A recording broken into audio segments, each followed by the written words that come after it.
Economics के हिसाब से उस मोबाइल पर अधिकार किसका होगा? मेरा होगा, क्योंकि पैसा मेरा है। तो आप सोचिए, आप बाप के पैसा से अगर लड़की पटाएंगे तो लड़की किसकी होगी इकोनॉमिक्स के हिसाब से? बाप के लिए। तो लड़कियों को भी कहते हैं कि भाई ऐसा लड़का को मत वैल्यू दो जो बाप की कमाई पे तुमको घुमा रहा है। और लड़कों भी कहते हैं जागो, अगर बहुत शौक है ना गर्लफ्रेंड बनाने का तो अपने पैर पे खड़े हो जाओ। जिस दिन पैर पर खड़े होगे ना उस दिन समझ में आएगा ये सब चीज़ें फालतू चीज़ें होती है। कई लड़के बेचारे का दिल टूट जाता है, उनका शरीर एम्बुलेंस की तरह हो गया है, घायल दिल लेके घूम रहे हैं। अरे फालतू ये सब चीज़ें। जीवन में किसी के लिए आंसू मत बहाइएगा, वो आपके आंसुओं के काबिल नहीं होगा। और जो आपके आंसुओं के काबिल होगा वो कभी आपको रोने नहीं देगा।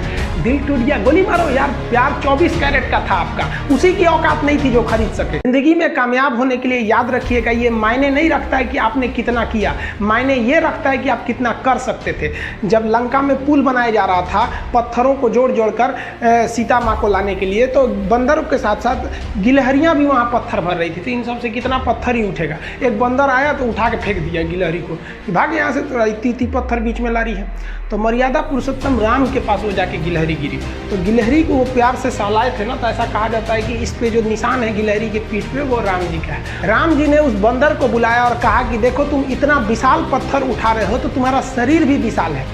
ये गिलहरी इतना बड़ा पत्थर उठा रही है जितना इसकी क्षमता है। तो आप अगर कामयाब होना चाहते हैं तो आप ये मत सोचिए कि आप हमने आज 8 घंटे पढ़ लिए या 8 घंटा मेहनत किए। आप ये सोचिए कि आप कितना कर सकते थे।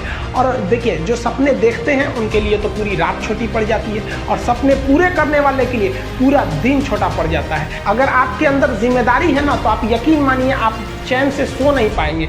जिम्मेदारी ऐसी चीज होती है जो रातों की नींद छीन लेती है। रात में जगने वाला हर लड़का आशिक नहीं होता। पैसा और समय में तालमेल बिठाना बहुत जरूरी होता है। पैसा कहता है कि तू कुछ करेगा तो हम आएंगे, जबकि लोग गलती करते हैं। लोग कहते हैं कि पैसा आएगा तब हम कुछ करेंगे, ऐसा नहीं है। पैसा कहता है कि तू मुझे आज बचा ले, मैं कल तुझे बचा लूंगा। पैसा बेशक भगवान नहीं है और ना ये आपके साथ ऊपर तक जाएगा, लेकिन पैसा जब तक आपके साथ है ना तब तक आपको नीचे गिरने नहीं देगा।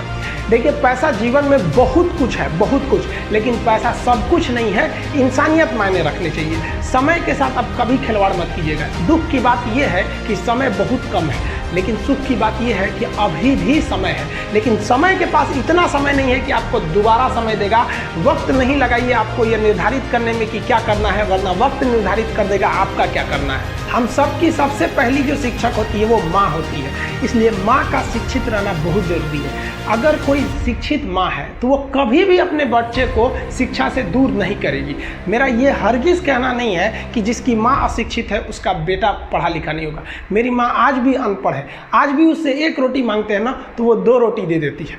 दुनिया की सबसे अच्छा अलार्म जो होता है वो माँ होती है। आप कहिएगा सुबह 7 बजे उठाने के लिए, वो आपको 6 बजे ही उठा देगी और कहेगी बेटा 8 बज गया आपको। इस दुनिया में आपको सबसे बेहतरीन ढंग से जानती है कोई तो आपकी माँ। वो और दुनिया से आपको 9 महीने पहले से जान रही होती है। कहा जाता है कि मेरे नसीब में एक भी गम ना होता अगर मेरी तकदीर लिखने का हक मेरी माँ को मिला होता है। माँ बचपन से पाल के बड़ी होती है। आइए यही ना है छोटका, बड़ा होके क्या बोलेगा, माई वाइफ माई लाइफ। गजब बबुआ गजब, इतना उम्र पे छोड़ दी रहती माई ना तो कुत्ता नोच के खा गया रहता। बड़ा होके कहेगा माई वाइफ माई लाइफ। कभी भी माँ बाप से आप ऊंचे आवाज़ में बात नहीं कीजिएगा, वरना आपको शिक्षित कहलाने का कोई अधिकार नहीं है। और बाप जो होता है ना बड़ा खुददार इंसान होता है, कभी बोल नहीं पाता है। माँ तो बोल भी देती है ना, बाप बोल नहीं पाता है। जेब खाली रहने के बावजूद मैंने बाप को कभी ना कहते नहीं देखा। इस दुनिया में बाप से रईस इंसान मैंने नहीं देखा। देखते होंगे कुछ लोग आपके गलत बात का भी जवाब नहीं दे पाते हैं, तो जवाब देने भाई साहब सबको आता है। बीच में माँ बाप का संस्कार चला आता है, और संस्कार बहुत चीज़ होती है। संस्कार यदि आपके अंदर है तो सब कुछ हारने के बाद भी आप जीत सकते हैं, और अगर संस्कार की जगह अहंकार आ गया ना तो जीता हुआ भी चीज़ों को हार सकते हैं। कमज़ोर व्यक्ति ही दूसरे काम का बदला लेता है, लेकिन जो ताकतवर होता है वो माफ़ कर देता है। लेकिन जो बुद्धिमान व्यक्ति होता है वो इग्नोर कर देता है, नज़रअंदाज कर देता है और बच के निकल जाता है। क्योंकि अगर कोई व्यक्ति आपको पहली बार धोखा दिया तो इसमें उस व्यक्ति का गलती है, लेकिन वही व्यक्ति अगर दोबारा धोखा दिया तो इसमें आपकी गलती है। सबसे समझदार होके चलिए, और मिजाज में कुछ सख्ती भी रखिए। लोग पी जाते अगर समंदर खारा नहीं होता तो थोड़ा सा शक्ति भी बना के रखना चाहिए। इस दुनिया के कुछ दस्तूर हैं, आप किसी के लिए कितनी भी भलाई कर दे वो याद नहीं रखेगा, ये दुनिया का दस्तूर है। और आपकी गलती को कोई भूलेगा भी नहीं, इसे आप बुरा नहीं मानिए, ये दुनिया का दस्तूर है, इसे आप चेंज नहीं कर सकते। जैसे सूरज पूरब से निकलता है